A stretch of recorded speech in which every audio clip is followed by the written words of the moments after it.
Iron Maiden's Peace of Mind is the most spoofy and triggering album in the band's discography. Or at least it should be, and yes, even more so than The Number of the Beast. Yeah, unbelievable. Released on the 16th of May 1983, Peace of Mind became the fourth studio album by the legendary English heavy metal band Iron Maiden. And so as a part of our Up the Iron series, let's first of all take a look at some of the most interesting facts about Peace of Mind, talk about its relations to the Hollywood, and then hopefully answer the question of how it helped Iron Maiden to not only become one of the greatest heavy metal bands of all times, but also help them master the art of trolling. Here you go.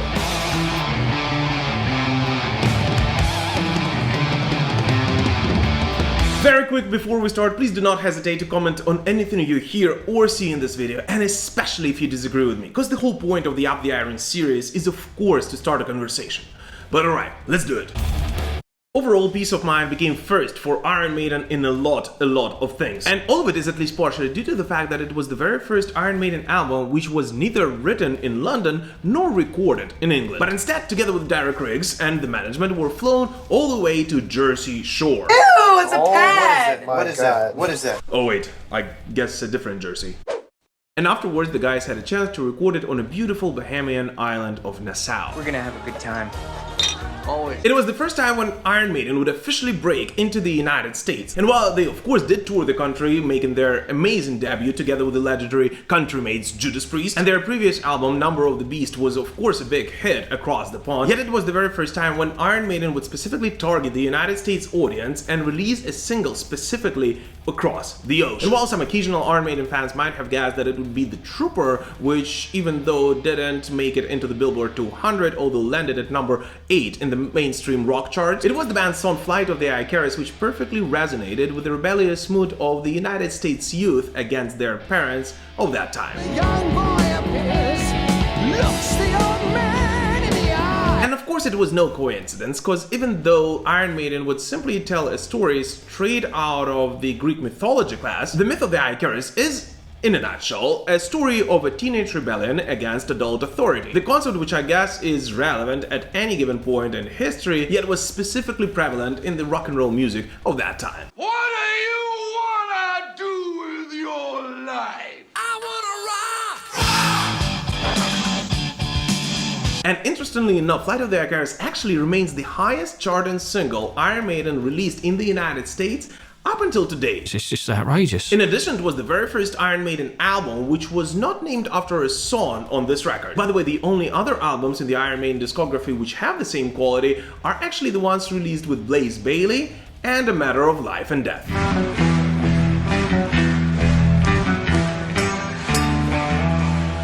And while I guess officially there is no title track on this record, the closest thing which could get to it would be the song Still Life, for it was a line from its lyrics that the title of this record, although slightly distorted of course, was actually derived.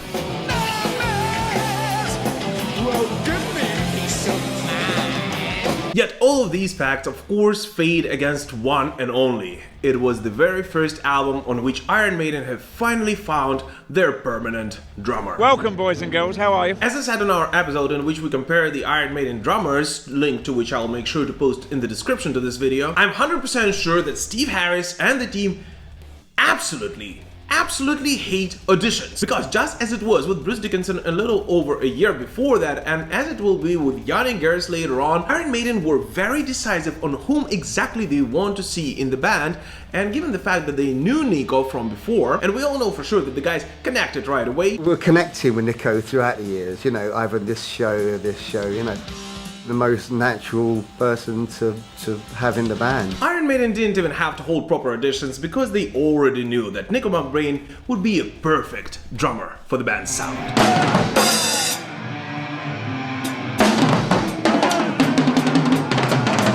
And I guess maybe that's why, and by the way, Judas Priest, whenever they would change drummers, they would do exactly the same thing. Iron Maiden plays the song Where Eagles Dare as the opening track for Peace of Mind to introduce the new addition to the team.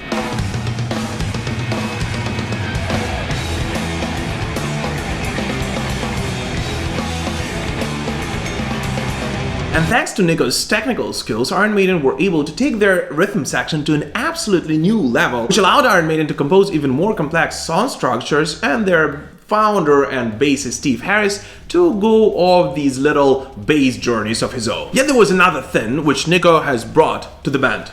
It was enormous amount of laughter.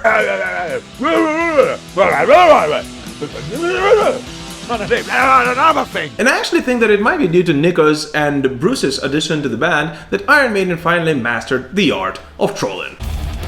What also helped Peace of Mind's popularity both in the United Kingdom and the United States is of course the multiple cultural references which the band has included in this album. And I'm of course not only talking about the Greek mythology lectures or the history lessons that Iron Maiden have provided to the kids in their song The Trooper, which by the way we dedicated a rather long and nerdy episode just a couple of weeks ago, so if you haven't seen that yet, make sure to check it out right after this video.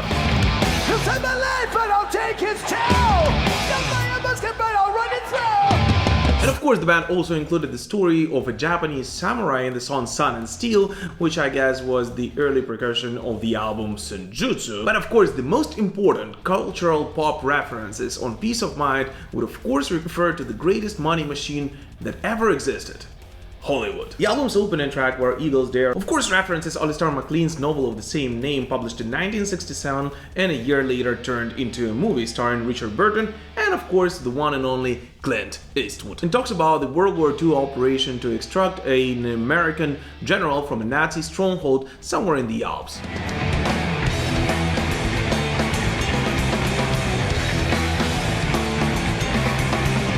The song Quest for Fire is actually inspired by the novel by Rosny Aine, published in 1901, which was turned into a movie of the same name just a couple of years before the release of Peace of Mind. And in case if you haven't read the novel or haven't seen the movie, it is basically a story of a guy who volunteers to go and search for fire for his native tribe. So yeah, I guess a quest for fire would be a right and appropriate name for it. Yes, it's true. Yet I guess the most important and well-known reference on Peace of Mind would of course be regarding the song To Tame a Land.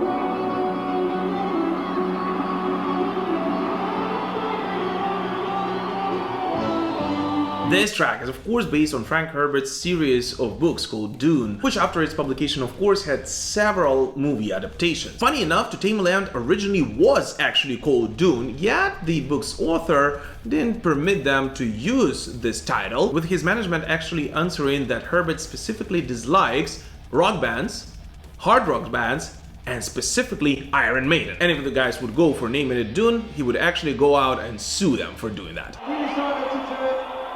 We decided to do it off our own bat. We changed the name. We called it To Tame a Land, right? And these, I guess, are the only references which we can 100% confirm. Yet there is one more. And I actually know that it might be a stretch a little, but to me personally, the song Still Life might have possibly been inspired by one of my personal favorite books, Lord of the Rings. If we simply take a look at the lyrics in Still Life, it is very, very possible that they have been at least inspired by Frodo's journey and specifically his struggle after he came back.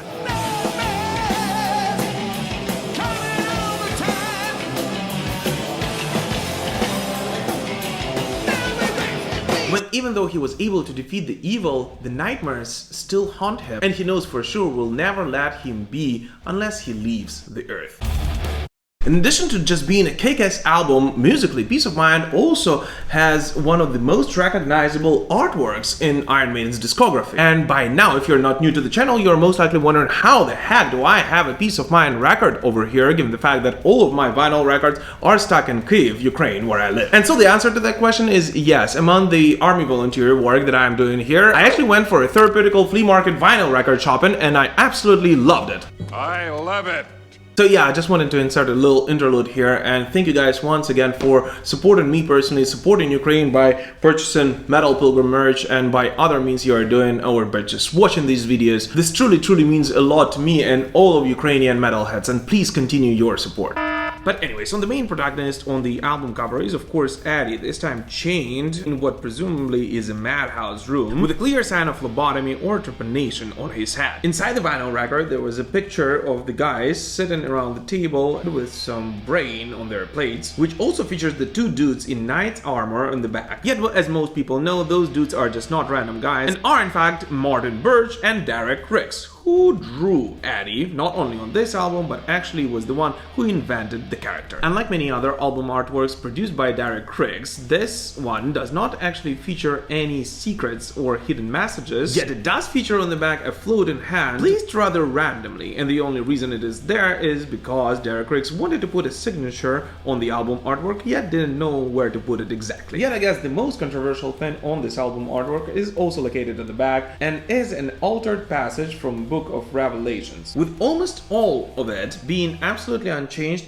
except for one word: brain. So yeah, some might have thought that after the Number of the Beast, Iron Maiden have grown up and finally became less provocative, when in reality an attentive fan at a record store would realize right away that their puns just became way more clever. By 1983, the Satanic Panic was well underway in the United States, and given the fact that the guys just released their legendary album Number of the Beast, which actually gained them worldwide popularity, the guys themselves stated multiple times that the songs on the Number of the Beast are meant to be received as storytelling pieces and not religious statements in any way, although of course they did know that the album's name would stir a lot of controversy. We thought it was a good album. You know, strong album, but that's about it. Iron Maiden would of course be on the forefront of criticism for all of those who wanted heavy metal forbidden. And so when the time has come to record their fourth studio album, Peace of Mind, the guys thought that since they were already being criticized for all of the things they're not, they should at least make some use of it and have a little fun. Iron Maiden pans around the word brain could once again be seen as a political or even religious statement. Yet the only thing which we know for sure is that every person will of course always interpret the same piece of information the way he or she wants to interpret it. And therefore, even though Iron Maiden maybe intentionally included a controversial topic like this, if we simply take a look at the interviews of them explaining the meaning behind Peace of Mind, all this mess with Eddie's brain being removed and trepanation, etc., is in fact a reference to an old Aztec ritual of human sacrifice. In my personal opinion, Peace of Mind should not be viewed as an album which criticizes Christianity or any other religion for that matter, and is meant once again to be viewed as a simple storytelling piece, although of course rather provocative.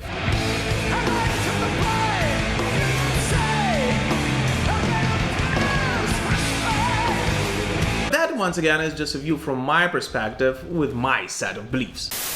Yet all that of course did not stop Iron Maiden from being criticized for being devil worshippers, and so closer to the end of the recording session they were so sick of it that they decided to include on the album the scariest thing which a heavy metal band could have possibly included on a record.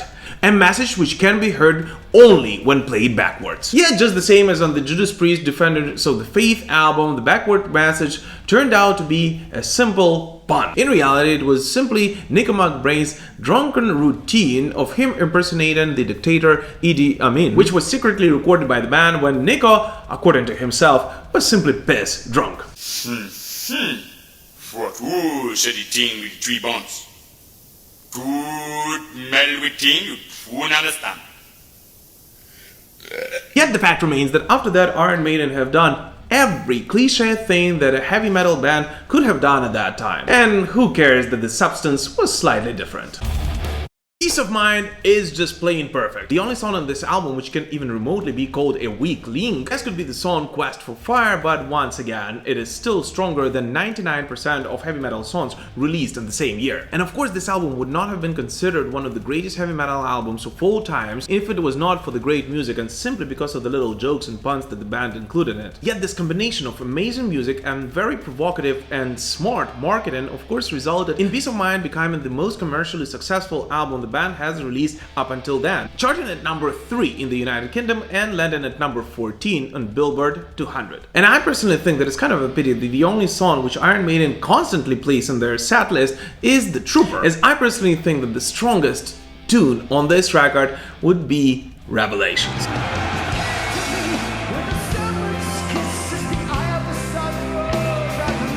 But anyways, what do you guys personally think about Peace of Mind, and which is your personal favorite track from this record? Please let us know in the comments. As well as what do you personally think about the band's provocative jokes on this record and those little puns, and how they, if at all, affected the album's sales. As always, thank you so much for watching, guys. Thank you for sticking with me through these times, and we will prevail. Slava Ukraini!